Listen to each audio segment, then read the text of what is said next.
Hello, hello. What's up, everybody? My name is Mike Brown, aka Review King MB, and I just got done watching episode 3 of Chucky, the TV series. This episode was entitled I Like to Be Hugged. I saw that and I instantly said, awesome. So, let me just say this right off the bat. The first maybe 2/3 of the episode I didn't love. I was starting to have writing issues and I was nervous about where the direction of the show and some of its characters were taking. It wasn't until Lexi's party where I think the episode turned around for me. Let's start at the beginning. We see Chucky is continuing his conversation with Jake, trying to convince him that killing is the right way to go. Jake isn't still too sure. And then Jake asks Chucky, how did you become the way you became? And at first, I also thought he meant, how did you become a doll? It's kind of weird that Jake hasn't asked Chucky that at all. Like, how are you a doll? What's your story? But no, his first question was, what was your first kill? And then Chucky starts to talk about when he was a child, and we see a flashback of a birthday party. And I thought we were going to find out that maybe Chucky killed one of these other girls. A girl that bullied him or something, to correlate with what Jake is going through, his conflicted feelings about possibly killing Lexi. I thought that's where we were going with that, but no, by the end of the episode, that's not where we were going with Chucky's story. You see the detective go and talk to Jake's teacher, and I was glad that we got more of Jake's teacher. I said before how much I liked her in the other episode, and it was interesting that she kind of chose to not give any information about Jake, or she seems genuine. She seems like she's legit trying to help Jake, that she is on Jake's side. Another scene later, she goes up to Jake to sort of tell him that, hey, she arranged a teacher guardian meeting to smooth things over with Lexi and Jake. She heard about the bullying at the party and whatnot. Once again, finally a teacher that is proactive and actually cares about what's going on with one of these kids. How many times, whether it's a Stephen King book or movie or one of these things where kids are being bullied like crazy, it seems like the bullies are trying to kill these kids and there's no teacher in sight. No teacher cares. This teacher does care, and that's why I'm afraid that she's eventually going to bite the dust, but I hope not. And then you see that Jake, he was acting weird when the teacher was talking to him. His phone was going off. I didn't really know what was going on at first. And then you see that somehow he's tracking Lexi from her phone or her iPod, whatever the hell. And he's following her jogging.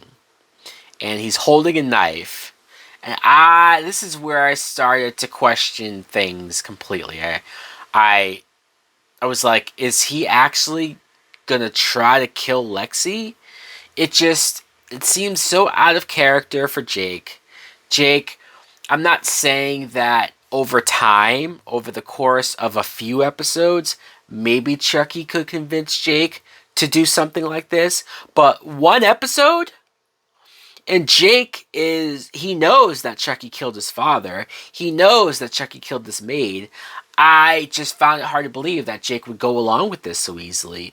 And in fact, when he took his knife out and lunged at who he thought was Lexi, it turned out to be his cousin, who just so happened to have the same exact sweater as Lexi and apparently was using her iPod to listen to music, and so that's what Jake was tracking. I don't know, that was all weird, but again, this is when I started to not like Jake, because I'm like, dude, what are you doing?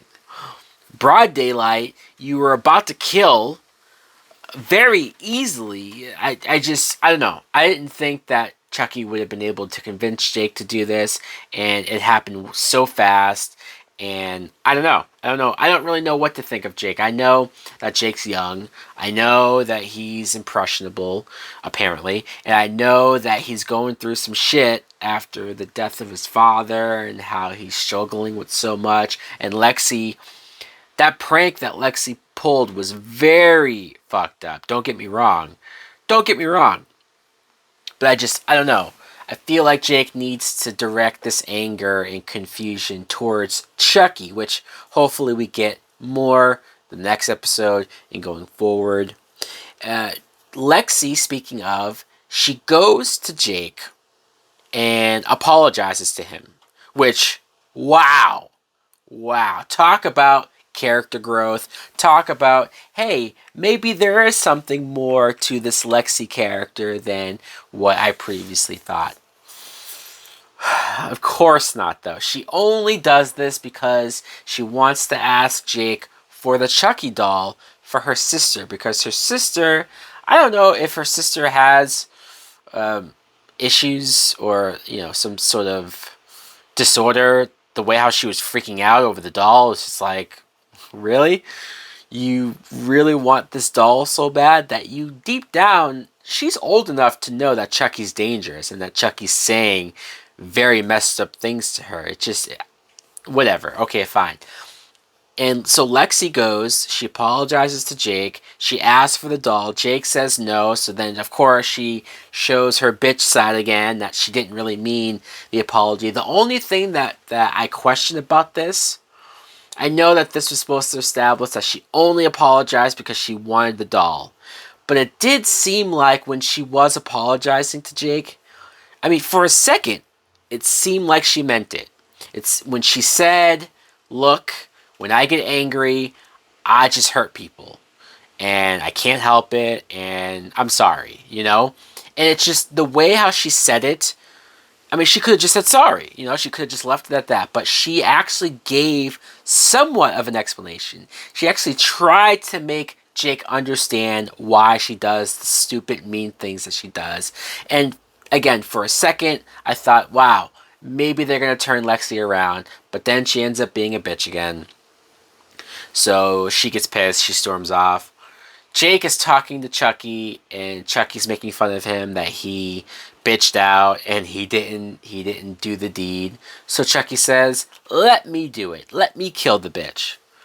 And so Jake does it. Jake goes ahead, I think the next day, and gives Chucky to Lexi for the sister. And once again, Lexi had a moment of appreciating this. She said, wow, my sister, this is going to make her so happy. Hey, we're not friends, Jake. But still, again, I feel like there is more to this Lexi character. But they're doing a hell of a job at making me not like her still, right? It's like, I want to like her. Maybe it's the actress.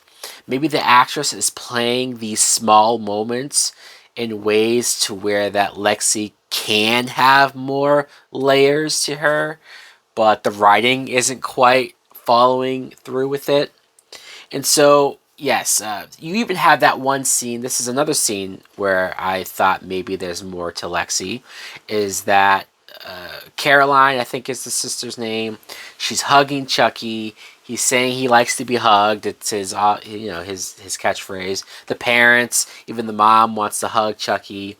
And then Chucky tells Caroline that he wants to hug Lexi. Obviously awkward, obviously sketchy, because we know that Chucky wants to kill her.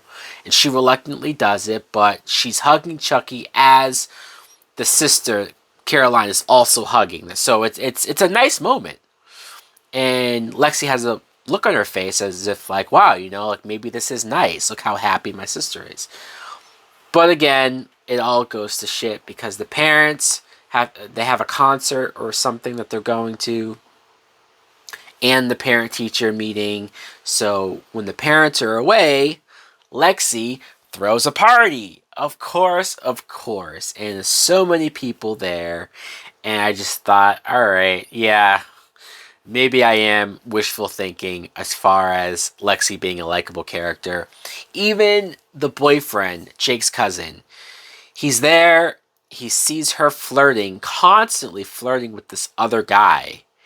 And it's at the point where it's not even like he's being paranoid or he's overreacting or he's just jealous and overprotective. No, Lexi is just being so inconsiderate. I just like it's frustrating. It is. Speaking of frustrating, how do we feel about Devin, the black kid that Jake likes? I asked that because you had that one scene where Devin goes up to Jake at the school and he's sort of trying to comfort him and be there for him. And Jake just sort of, he's weird, you know, like he likes this kid, but he also has to deal with the Chucky thing. So he storms off. And then Devin, we find out that Devin recorded that conversation, which that's weird, right? I mean, because at first it's like, okay, he's trying to help Jake, and I'm even trying to still figure out if he likes Jake too, if they both like each other. I don't really know. Maybe this kid is just sort of not exploiting Jake. That's the wrong way to put it. He does have a podcast though. He did ask Jake to come on the podcast to talk about stuff, and Jake really angered him. So the fact that he goes up to him and has a conversation and then secretly records it behind Jake's back, I don't know. That rubbed me the wrong way. In that same scene, Devin's mom, who's also the detective, tells Devin to stay away from Jake. I guess ultimately the mom's right, you know, without really knowing everything that's going on. And another thing that makes me suspicious about Devin is because if he does like Jake, and if he does feel bad, so damn bad that Lexi did this to Jake, why does he go to this party? Why is he still friends with Lexi and the cousin and all these other people? Like, he's a part of the cool kids, but yet he's also kind of the weird loner type like Jake. I don't know. I don't really understand that. You know, it's confusing to me. So Chucky has a moment where he tries to chase after Lexi before the party started to try to stab her. Of course, it didn't work. And then when you see them having the party and they're all dancing to music, at first I was like, okay, this doesn't make any sense. Lexi just put her sister to bed. Again, another kind of sort of human moment for Lexi because she sings her sister to bed. Very vulnerable moment that she does in front of the boyfriend. And then you see them dancing to music, and I thought, wait, we have music blasting while the sister's sleeping? But then no, you see that they're all wearing headphones, which again, that's kind of weird. Like, have you ever gone to a party and the theme of the party is that we're all going to wear headphones and all just listen to the same music through the headphones? I don't know. I'm also not a teenager anymore, so this could be this new wave thing that kids are doing nowadays. Again, more moments of Lexi dancing with that douchebag guy in front of her boyfriend, and then her favorite song comes on, so then she dances with the boyfriend during this song, making the other guy jealous. I'm like, what? What is she doing? What is she doing? She's clearly just a girl who doesn't really care about other people's feelings. And I don't know. I guess even people in real life who are bullies, I try to think that there has to be more layers to them, or there has to be more to them, whether it's their home life or just, so I'm searching for that thing with Lexi to see why exactly she is the way that she is, and to try to make her more of a person, more than just this archetype, I guess. And the best moment though of the episode, up until, well, the fire, because that was pretty cool. Best line of the episode is after Lexi puts her sister to sleep and leaves, Chucky says, "All right, I'm going to go kill your sister now. Do you want to join?" And the sister says no, that she's going to go to bed. And Chucky's like, well, you snooze, you lose. And so he goes out there. He has his knife. And he stabs that, I think that was the douchebag kid, right? That she was dancing with, that she was flirting with. He comes out of the bathroom and Chucky just stabs the hell out of him because he thought it was Lexi at first. But then once he realizes it's not her, he goes, well, you already saw me and I already stabbed you once, so I might as well finish the fucking job. And he stabs this kid repeatedly, probably over 10 times. And the fucked up part of it is that they show everyone downstairs with headphones, listening to music, not hearing this kid scream for his life, and then he dies. So, yeah, I didn't care about that kid really at all, but I will say the fact that he's as young as he is, all these kids are young, and we saw him stabbed to death. So, yeah, that happened. Lexi then goes to her room and starts smoking a blunt, I guess. Which, okay, I mean, fine. It seemed odd that she has this party. She threw the party, but then she just wanted to, like, be alone. I don't know. I don't know what that was. Maybe I'm just thinking too much of it. Maybe it was just an excuse to have Chucky do what he's about to do. He jumps onto her, and I love the image. It's so hilarious of this doll on top of somebody's like shoulders, trying to choke her, trying to attack her, and she's running around trying to get him off of her. It's comical, but at this point, Lexi sees Chucky, sees him alive, trying to kill her. She screams, and then the blunt fell, caught fire, and now her whole room is ablaze. And that one shot where the fire seeps out into the hallway and we see all the kids again with their headphones and they can't hear a goddamn thing and the fire's behind them and they're all just like, yeah, dancing, and but like they're about to fucking die. So that was hilarious. It was. We get let's talk about that scene really quick of the parent teacher meeting. Again, I love this teacher. I love that she's addressing that Lexi has been bullying Jake, making the parents aware of it. She has the footage of the party on her phone as proof, even though Lexi's parents are trying to defend it. But there's no defense. There isn't. So I wonder what happens going forward, not just with Lexi's parents, but with Jake's uncle and aunt. The aunt was late to the meeting, which I think further is proving that she is cheating on Devon Sawa. Poor Devon Sawa. His twin brother dies, which was him, and now his wife is cheating on him. So again, we'll see where all of that goes. And then Jake ends up going to his mother's grave, and he breaks down and cries, and he shows he had a moment of weakness, you know. And so this is when I started to come around again on Jake. I don't love all that stuff in the first half where he did try to kill her. He did actually like go down this weird path. But he came around, he realized that was wrong, and he apologized. He said he needs to do better. And then we see Charles Lee Ray's grave, which was nice, 1988. And we continue the flashback. So we see the flashback of young Charles. Charles saw his father being murdered by, was that just a random serial killer who broke into the house? I was trying to figure, like, is that somebody that they knew? Or was he just a serial killer that came in, stabbing the hell out of the father? Charles sees this. The mother comes down, grabs Charles so that they can run. They hide in the closet, and then when the killer opens the closet, you see that Charles killed his mother. Fuck. And it would have been funny if the serial killer was like, what the fuck? Like, I came here fully expecting to kill everyone, and like this kid is more fucked up than I am. But he seemed totally with it. He was like, yeah, kid, good job. Here, let me teach you how to cover your tracks, which I don't know if wiping the blood on your own jacket is covering your tracks. Okay. But so that's where Charles gets the taste, right? That's where he is reborn as a killer, killing his own mother. So obviously, I don't know if we're going to get any more flashbacks with Charles. Maybe we will. I'm okay if we don't. I don't need more flashbacks or more backstory stuff from Charles. I don't need it. But okay, fine. We get a little bit of that. and then the episode ends with a shot of Chucky with the fire behind him. We don't know what happened with Lexi. We don't know what happened with anything. And so, yeah. So, like I said, I didn't love all of this episode.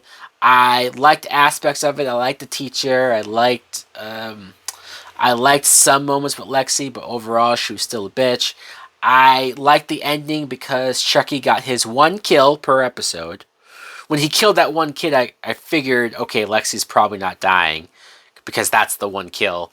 And then the fire though was very unexpected. So I'm still looking forward to the next episode. I'm still in. It's not like it's losing me or anything. I just thought, let's be more careful with how we treat Jake. Let's not make him so easily susceptible to the idea of killing. Like, at least not that quick. It looks like from the preview that maybe him and Lexi are going to team up, which I'm all for that because I want to see Lexi get redeemed. I want to see Jake come around and maybe still hate her to an extent, but maybe they start to understand each other more. And that's what I want to see. I do. I want to see that. Anyways, guys, let me know in the comments below, what did you think of episode 3 of Chucky? Did you like it more than I did? You probably did. What was your favorite part? The fire, the murder, Lexi being a bitch? Thanks for watching. Like, comment, subscribe. Later! Please won't you save my desires on fire? Sometimes you need a little piece at home on fire. So wired, come follow me and I will you. Come follow me and take a trip to the dark side, waiting for the perfect moment that I put it in ya.